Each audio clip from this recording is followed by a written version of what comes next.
HAL Laboratory's part-time UFO stars a hard-working, living UFO named Jobski. Jobski is essentially half flying saucer, half Denny's front lobby claw machine. The fella is always working. Originally releasing on smartphones back in 2017, Part-Time UFO came to Switch in October of 2020. And while I missed the bus to play this game in its original release, I sure am glad I got around to playing it eventually. You start the game helping a farmer load all of his misplaced oranges into the back of his truck. The first level is simple and doesn't get too much in your way. Once you help the guy out, he is thankful and gives you a newspaper clipping with job listings of people who need your help. Being the hard worker Jobski is, you head off to your new Earth apartment and begin your journey contributing to society. In your apartment, you're greeted with several options: level select, a shop, a dressing room, and an achievements tab. Going into the shop, you'll be greeted by the nice shopkeep who offers you a variety of fun costumes ranging from something as simple as a hat and a scarf to a fishing boat and flag. Each costume was fun, interesting, and I always wanted to play at least one level as each. As an added touch, each costume has a unique animation when touching the L button in a level. While you have the same basic skills and gameplay functions with each costume, many costumes slightly improve some of Jobski's skills and gameplay. For example, the ninja costume allows you to move a little bit quicker around the stage. It can be to your benefit to see the effects of each costume and pick one that caters to your playstyle or the challenges of each level. When you want to switch costumes, look no further than the Costume Select tab in your apartment, which greets you to a runway-like scene where you can check out each costume in your closet. One of the many charming touches found in this game. Part-Time UFO will offer you a couple new gameplay modes unlocked throughout your adventure that offer a change in pace and a fun challenge. Speaking of challenge, the Feats of Glory tab was a really fun thing to check back in and throughout the game, and I enjoyed trying to get as many of them as I could. Many of these challenges are simple and will probably be achieved through natural gameplay. Some, however, require an in-depth understanding of Jobski's skills and lots of practice. Some of these harder challenges can be a little frustrating if you don't want to really get good at the game.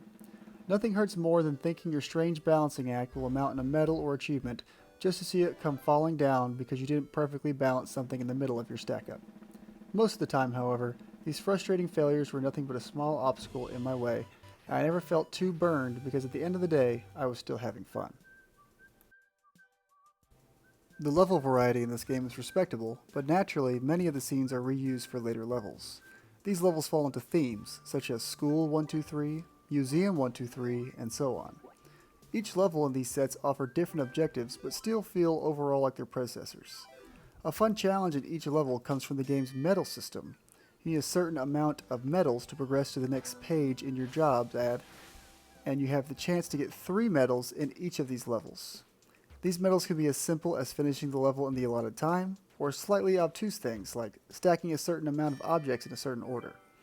I say obtuse because the level doesn't actually tell you what the objectives are, it just gives you little images that you have to decipher meanings from. Most of the time, these are more than enough help, but sometimes they left me scratching my head. I kinda like it that way though, because it forces you to explore each level a little bit to find any secrets. Most levels offer the same basic gameplay, but a few let the player experiment a little more with the controls and even offer completely new gameplay types. These levels were some of my favorites. Part-Time UFO can be played co-op, but I personally did not tap into that too much. From what I can tell though, level objectives and timers do not change or become any more difficult with the second UFO. Its name is Tasky, by the way. I thoroughly enjoyed my time with Part-Time UFO. It was well worth the $9 price tag on the eShop. It's especially worth it if you get it on sale, such as the $6 sale price I got it for. I personally like to have at least one pick up and play game on my Switch at all times. This game is great for short 5 to 10 minute bursts if you're looking for something like that. It took me about 5 hours of total gameplay to finish, replaying some levels along the way. If you want to get everything out of the game, I think 8 to 10 hours is about how long it would take you. The best part of this game is, unlike some games, Part-Time UFO is fun to come back to even after you beat it.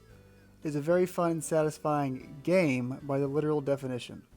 Even if there was no achievements or progression system and it was a fresh save each time you turned it on, it's still an enjoyable experience. I don't think I'll put this game down for good anytime soon.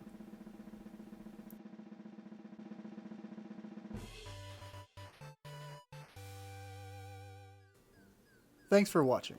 If you like what you saw, consider leaving a like, or if you didn't like it, maybe a dislike. Or if you're feeling extra saucy, consider subscribing to the channel. So far, the channel mainly consists of podcasts and stream uploads, but I plan on branching out more into reviews, gameplay impressions, guides, and whatever else sounds fun at the time. If you want to say hello in real time, you can follow my Twitch account at twitch.tv/DaileyBeating, link in the description. Again, thanks for watching, and have a great day.